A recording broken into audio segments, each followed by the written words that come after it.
대표의 모두 발언이 있겠습니다.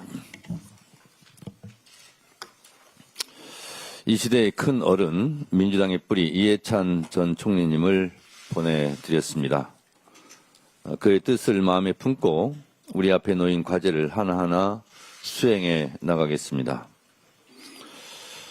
저도 5일간 장례식장을 지키면서 수많은 분들이 와서 흘리는 눈물을 보면서 이해찬 총리께서는 끝까지 꼿꼿하게 계실 곳에 계시다가 이해찬답게 가셨구나 하는 생각이 들었습니다. 우리 후배들도 이해찬 총리의 고귀한 뜻을 이어갔으면 좋겠습니다. 오늘부터 2월 임시국회가 시작됩니다. 행정통합을 비롯해 사법개혁, 3차 상법 개정 등 국민께서 오래 기다려온 핵심 개혁 현안들을 매듭 짓는 결단의 시간이 될 것입니다. 이해찬 전 총리님을 보내드리며 여야가 좋은 정치를 하자고 약속한 만큼 국민들께 결실을 보여드릴 수 있기를 바랍니다.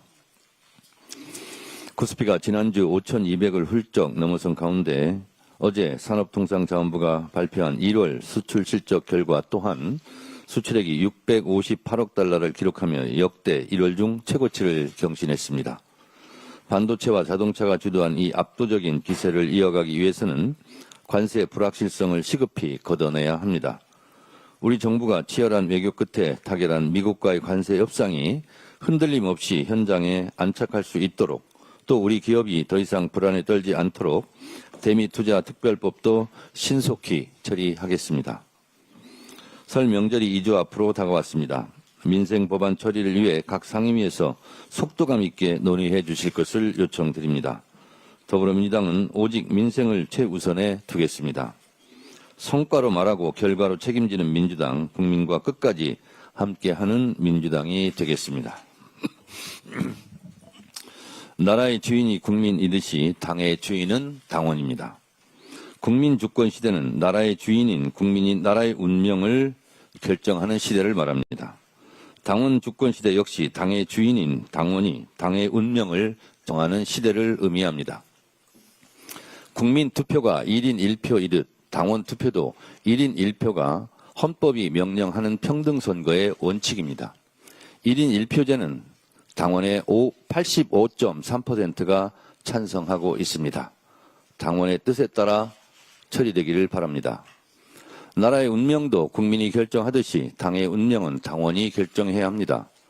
나라의 운명을 1인 독재자가 결정할 수 없듯이 당의 운명도 힘있는 몇몇 국회의원이 결정하는 시대는 이미 끝났습니다.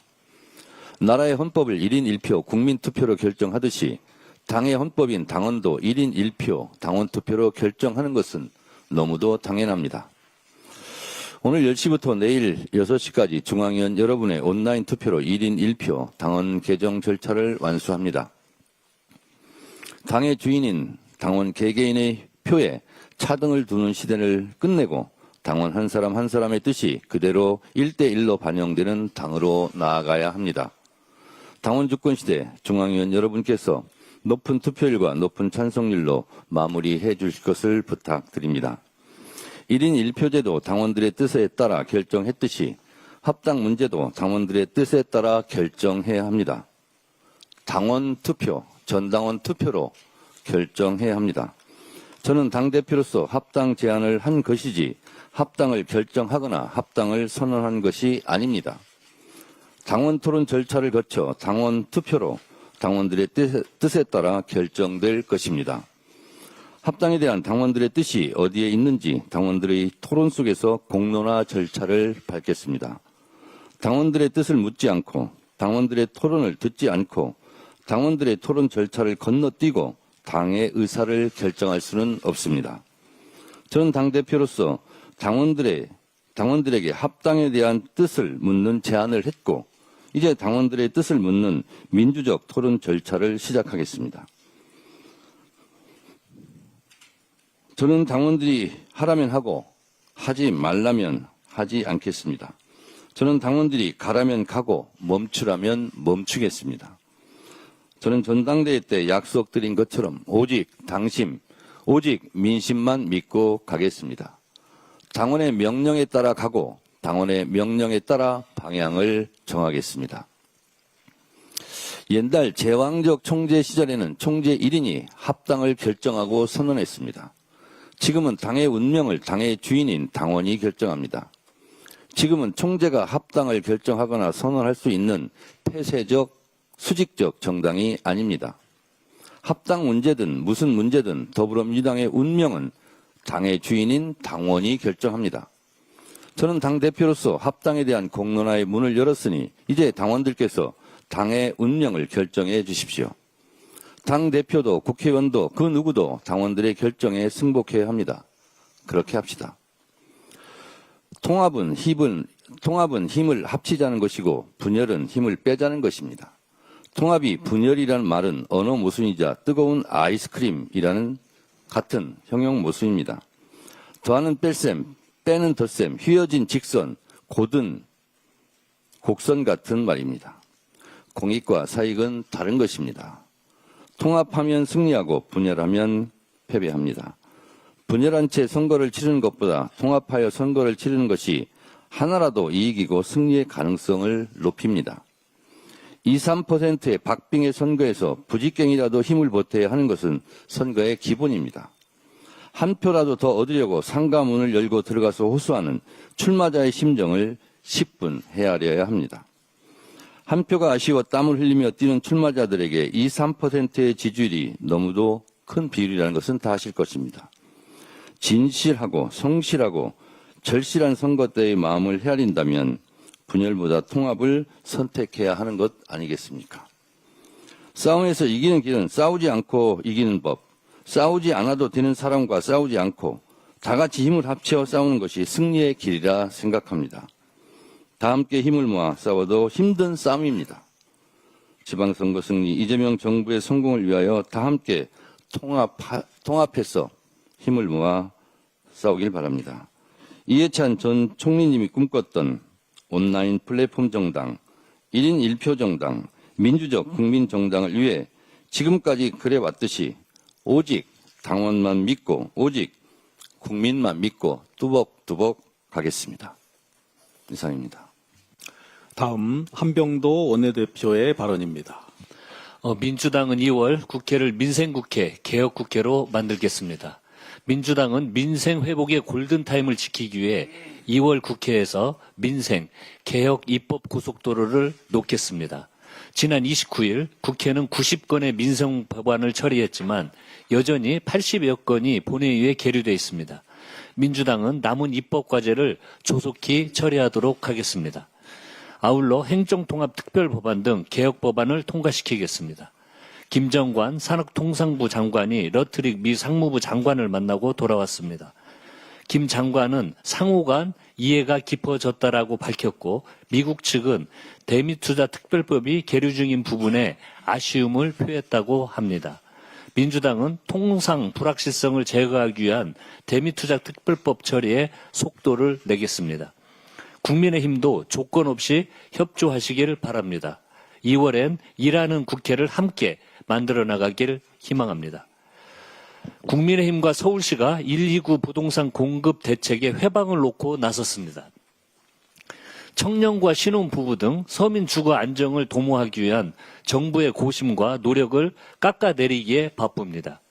다주택자와 중과세 유예 중단이라는 강한 의지에는 실패할 것이라며 저주를 내리고 있습니다. 국민의힘에 묻습니다. 대안 없는 비난과 소모적인 정쟁이 집값을 안정시킬 수 있습니까? 국민의힘의 무책임한 행태는 고질적인 불로소득 특혜와 자산 양극화를 손 놓고 방관하겠다는 것 아닌지 의심될 정도입니다. 계곡 정비부터 코스피 지수 5천까지 한다면 하는 이재명 대통령이 집값까지 잡을까 두려운 것 아닙니까? 이재명 정부와 민주당은 서민 주거 안정과 양질의 주택 공급을 위해 흔들림 없이 나아가겠습니다. 국민의힘도 인디언 기후 정책 실패 기도를 멈추고 민생에 적극적으로 협력하시기를 바랍니다. 이상입니다. 이어서 이현주 최고위원의 발언입니다. 네, 이광재 전 강원도지사께서 불출마 하면서 우상호 전 정무수석의 선거를 돕겠다고 선당 후사의 말씀을 하셨습니다. 선당 후사의 훌륭한 태도를 높게 평가하면서 감사드립니다. 국민주권주의는 헌법에 규정되어 있고 당원주권주의도 우리 당이 나아가야 할 방향입니다. 따라서 1인 1표제는 저는 찬성을 합니다. 하지만 충분한 정보가 주어지지 않은 상태에서 숙고하지 않은 제 속도전으로 OX만 묻는다면 그것은 당원을 거수기로 전락시키는 일종의 인민민주주의적 방식에 불과하다. 그래서 우리는 이 민주주의를 실질적으로 어떻게 발전시켜야 할지 하는 것을 깊이 생각하지 않으면 굉장히 큰 낭패를 볼 수도 있다라는 것을 항상 유의해야 한다고 생각합니다. 지난주에 황명선 강덕구 최고위원과 함께 한 기자회견을 통해서 당대표의 조국혁신당과의 합당 제안이 당내 의원들, 당원들은 물론이고 최고위조차 패싱한 대표의 독단적 결정에 따른 당원 주권주의를 위반한 대표 개인의 제안일 뿐이지 당의 공식 제안이 아님을 분명히 하고 대표의 공식 사과와 제안 철회를 요구한 바 있습니다. 그러나 그 이후에 어떠한 답도 저희는 듣지 못했고 민주적 선결 절차를 패싱한 어떠한 합당 논의나 협상도 유효하지 않음을 분명히 밝혀둡니다. 저는 개인적으로 계속해서 지속적으로 통합론자로서 조국혁신당은 물론이고 12.3 해제 결의에 참여했던 국힘의원들까지 포함하여 내란 종식과 대한민국의 새로운 도약이라는 큰 틀에 동의하는 모든 정치 세력이 함께해야 한다고 생각해왔습니다. 그러나 내란 종식이라는 큰 틀에서의 연대와 협력의 의미로서의 통합과 양당의 합당은 차원이 다르며 시기와 방법 등에 따른 전략적 실익 그리고 정부와 대통령에 대한 영향도 큰 차이가 있다라고 말씀드립니다. 특히 다소 불편한 얘기일 수 있지만 현재 이재명 정부의 중도 실용 노선을 뒷받침하는 우리 민주당 중심의 흡수합당이 아닌 조국당의 DNA를 유지하면서 하는 합당은 논의의 대상 자체가 되기 어렵다고 생각합니다. 이는 조국당에 대한 호불호 차원이 아니라 집권 여당으로서의 책임의 문제입니다. 즉 국민들에게 우리는 우리의 노선을 표방한 노선을 책임을 져야 합니다. 국민들이 이재명 정부의 중도 실용 노선을 신뢰하고 압도적 지지를 보내고 있는데 자꾸 당이 독자 노선을 추구하거나 당내 노선 갈등이 심각하게 벌어지게 된다면 당과 대통령의 지지율이 계속해서 디커플링 되다가 결국에는 대통령의 국정 지지까지 흔들리게 될 수밖에 없습니다. 열린우리당 시즌2가 되는 것은 바람직하지 않다고 생각합니다.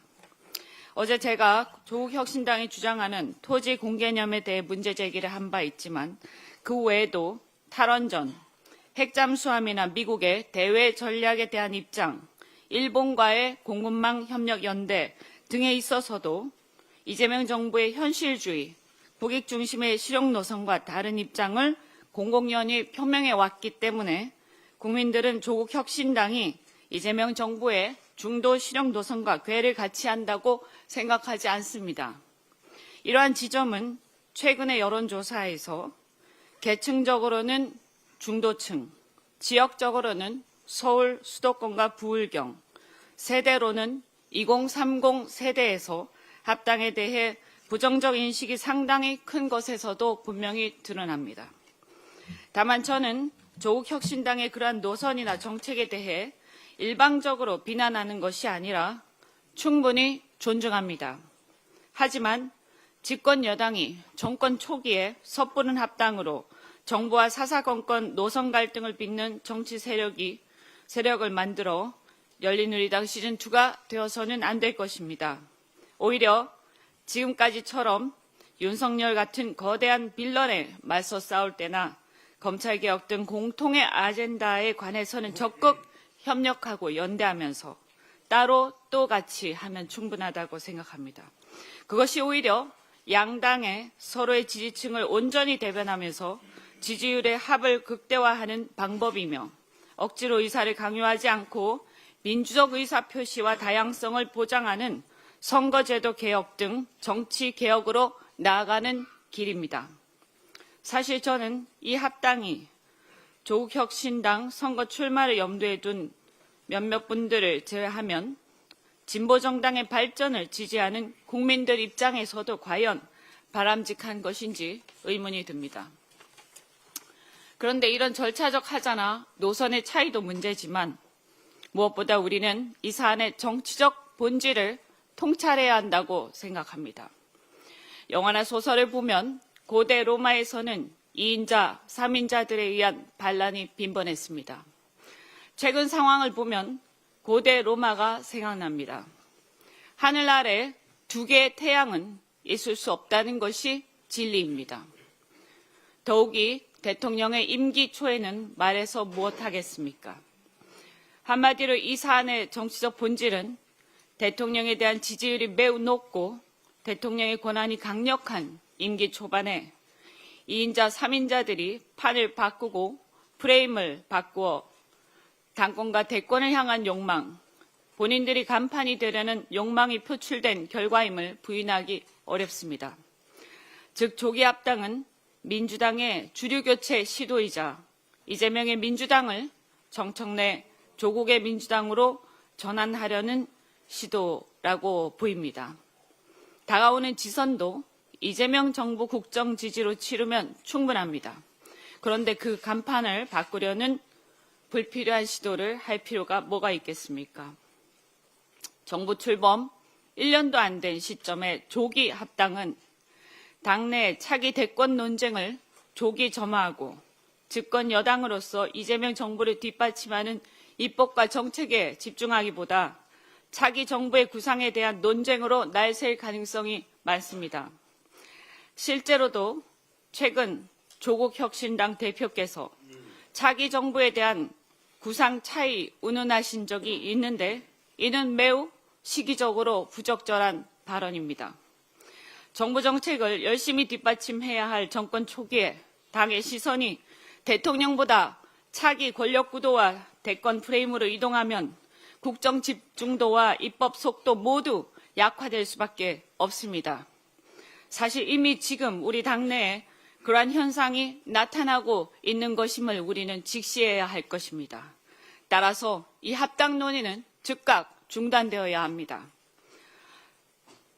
더 나아가 이 문제는 우리 민주당만의 문제가 아니라 대한민국 국민 전체의 문제임을 다시 한번 강조합니다.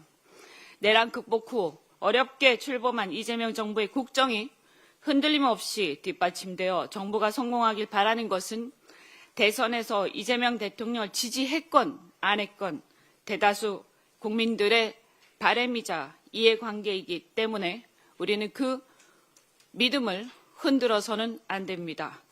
정권 초기입니다. 결론적으로 저는 대통령 임기 초 조기 합당은 분명하게 반대합니다. 지금은 프레임을 바꿀 시간이 아니라 대통령의 국정 성공을 뒷받침해야 할 시간이며 이재명 정부의 성공에 당력을 집중하는 게 곧 국민과 대한민국에 대한 집권 여당으로서의 책임이라는 것을 다시 한번 강조합니다. 우리 우당인 조국혁신당과의 관계도 지금까지처럼 협력과 연대를 통해서 얼마든지 잘 해나가고 앞으로 때가 오면 그때 논의하면 될 일이지 이런 식으로 해서 두 당이 굳이 사이가 간극이 벌어질 이유가 전혀 없다라고 생각합니다. 이 문제를 다시 한번 이 문제의 정치적 본질을 우리는 통찰하고 이재명 정부의 성공을 위해서 지금은 집중해야 할 때라고 말씀드립니다. 이상입니다. 다음으로 황명선 최고위원의 발언입니다. 네, 어제 이광재 전 지사로부터 편지 한 통을 받았습니다. 불출마 편지였습니다. 이광재 전 지사님의 불출마 결정은 개인의 정치가 아닌 당과 국민을 위한 진정한 선당 후사의 실천입니다. 쉽지 않은 선택이었을 겁니다. 대의를 위해 용기와 책임감에 자신을 내려놓는 그런 마음의 깊은 감사와 존경을 표합니다. 또한 우상호 후보 승리를 위해서 힘을 모으겠다는 결단은 우리 민주당 정치가 지향해야 할 가장 모범적인 모습입니다. 진심으로 감사드립니다. 이제 합당 논의를 중단하고 국정 뒷받침에 당력을 집중해야 합니다. 지난해 8월 3일 이후 돌아보면 우리 민주당은 국정을 뒷받침하기보다 당무 관련 갈등과 논쟁에 너무 많은 시간과 에너지를 소모했습니다. 무엇이 우선순위였는지, 우리는 과연 국정을 제대로 뒷받침했는지 스스로 묻게 됩니다. 당의 에너지는 내부 갈등 속에서 소진됐고 원보이스 원팀은 고에 그친 순간이 참 많았습니다. 결과적으로 당이 이재명 정부의 국정 운영을 온전히 뒷받침하지 못했다는 현실을 반성하고 성찰합니다. 지도부 한 사람으로서 부끄럽고 저 또한 깊이 반성합니다. 이제 소모적인 합당 논의를 멈추고 국정을 뒷받침하는 데 집중해야 합니다. 합당은 당내 분란만 키우고 우국인 조국혁신당과의 불필요한 갈등만 일으키고 있습니다. 지금 국민들은 김건희 1년 8개월 1심 선고에 대한 분노하고 있고 대통령께서 민생개혁 입법률이 고작 20% 수준에 머물러 있다고 답답함을 호소하고 있습니다. 그럼에도 대통령은 부동산, 설탕 부담금 등 민생 중심의 정책 메시지를 쉼없이 내고 있는데 우리 민주당은 지금 무엇을 하고 있는지 냉정히 돌아봐야 합니다. 대통령 한 사람만 전력 질주하고 당은 대통령을 외롭게 두고 있는 것은 아닌지 무겁고 식은땀이 다 납니다. 당원 주권도 중요하고 합당 문제도 중요합니다마는 우리가 세운, 국민이 세운 이재명 정부의 국정을 뒷받침하는 것은 더 중요합니다. 출범 1년도 안 된 이재명 정부의 국정 운영을 뒷받침하는 일은 지금 우리 당이 가장 우선해야 할 책무입니다. 국민들 눈에 민주당이 내부 문제로 민생을 뒷전으로 미루는 모습으로 비춰줘서는 절대 안 됩니다. 지금은 우선순위를 분명히 해야 할 때입니다. 합당 논의를 멈추고 당내의 갈등 요소를 뒤로 돌리고 국정 지원과 민생 개혁 입법에 당력을 집중합시다. 이상입니다. 다음 강북구 최고위원의 발언입니다. 지난 토요일 우리는 고 이해찬 전 국무총리님을 보내드렸습니다. 이재명 정부의 성공을 뒷받침해야 하는 시기, 그리고 그 성패를 가를 매우 중요한 지방선거를 앞둔 지금 총리님의 부재는 더욱 크게 느껴집니다. 민주당의 최고 전략가였던 총리님이라면 조국 혁신당과의 합당 추진을 어떻게 바라보셨을지 생각하게 됩니다. 당대표께서 조금 전에 개인적인 제안이라고 말씀하셨습니다. 개인적인 제안으로 시작된 합당 논의에 있어서 무엇보다 중요한 것은 원칙입니다. 첫째, 민주성, 투명성, 공개성이 지켜져야 합니다. 둘째, 당원과 국민의 지지를 받아야 합니다. 셋째, 두 정당의 가치와 방향이 일치해야 합니다. 그러나 출발부터 이런 원칙이 무너진다면 이야기는 달라집니다. 결단코 대표 개인이나 소수의 밀실론이 밀실 합의로 시작해서는 안 됩니다. 2014년 당시 김한길 민주당 대표와 안철수 새정치연합 대표의 밀실 합의로 진행된 새정치민주연합 합당 사례를 반복해서는 안 됩니다. 지난주 갤럽의 여론조사 결과도 우리는 주의 깊게 봐야 합니다. 중도층에서는 양당의 합당 추진을 좋게 본다는 답변이 28%에 불과했습니다.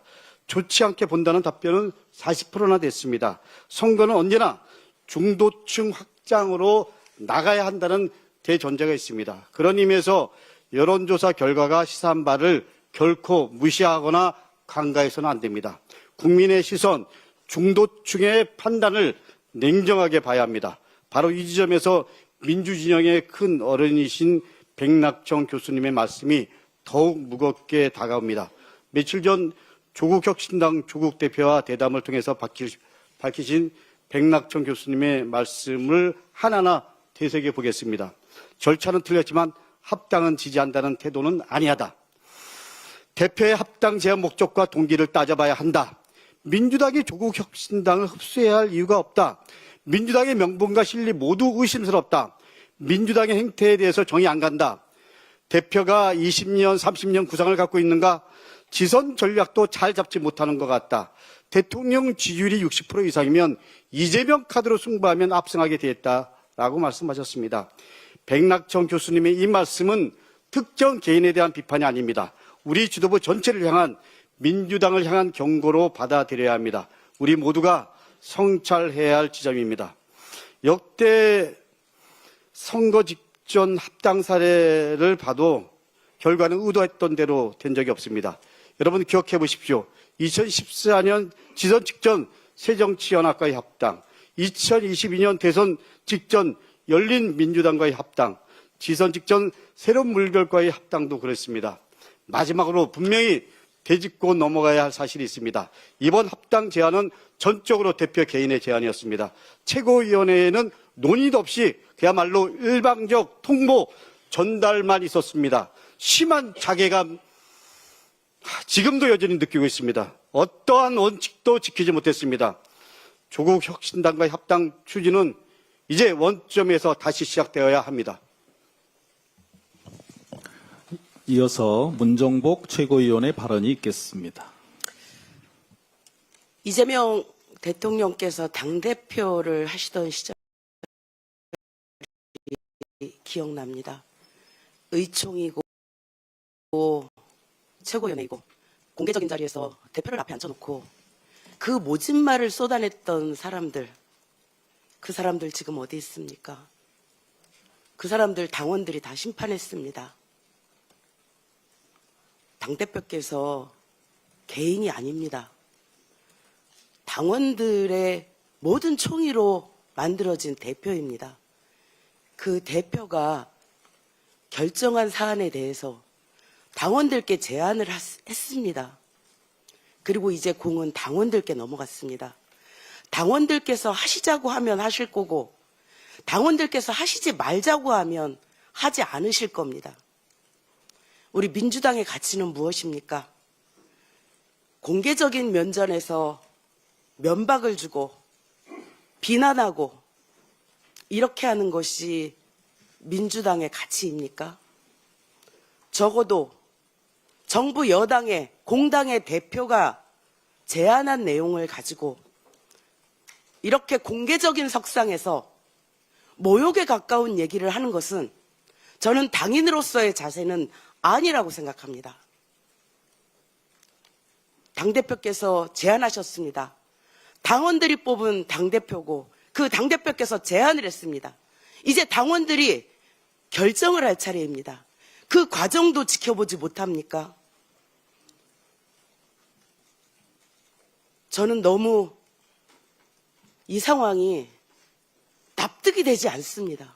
무엇 때문에 이러는지, 공익을 핑계로 해서 사익을 채우는 것은 아닌지 저는 되묻지 않을 수 없습니다. 비공개 최고에서 충분히 논의할 수 있는 사안이고 국민들을 대상으로 이런 날선 공방이 오가는 것이 과연 민주당에 무슨 도움이 되는지 저는 묻지 않을 수 없습니다. 이재명 당대표 면전에서 이재명 대표에게 독설을 쏟아냈던 그 많은 사람들, 그 사람들이 지금 어디에 있는지 기억하십시오. 당대표는 개인이 아닙니다.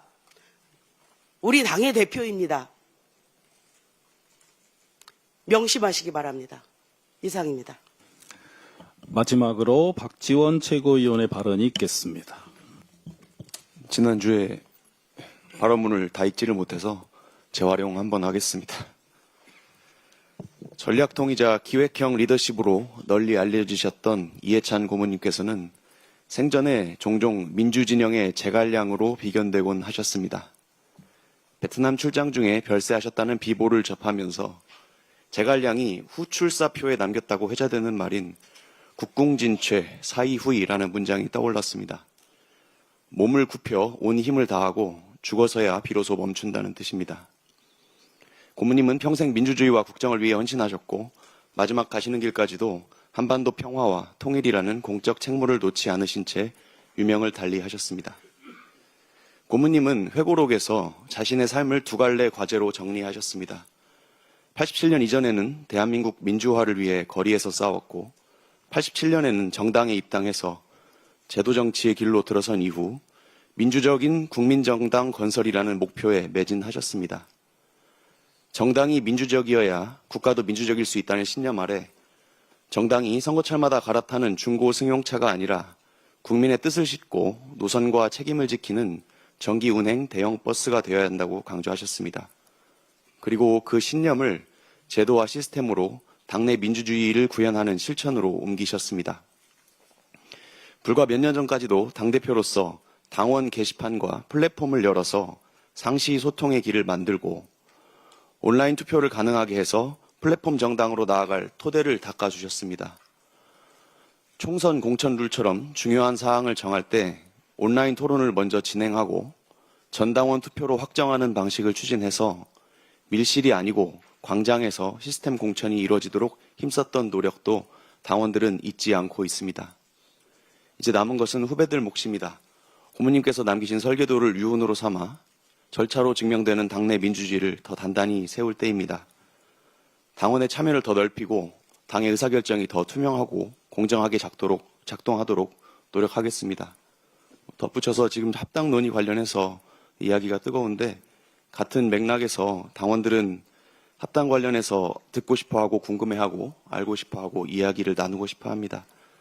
중요한 당의 진로에 관해서 당원들께 묻고 당원들이 결정할 수 있도록 제도와 시스템을 정착시키는데 계속해서 노력하겠습니다. 이상입니다.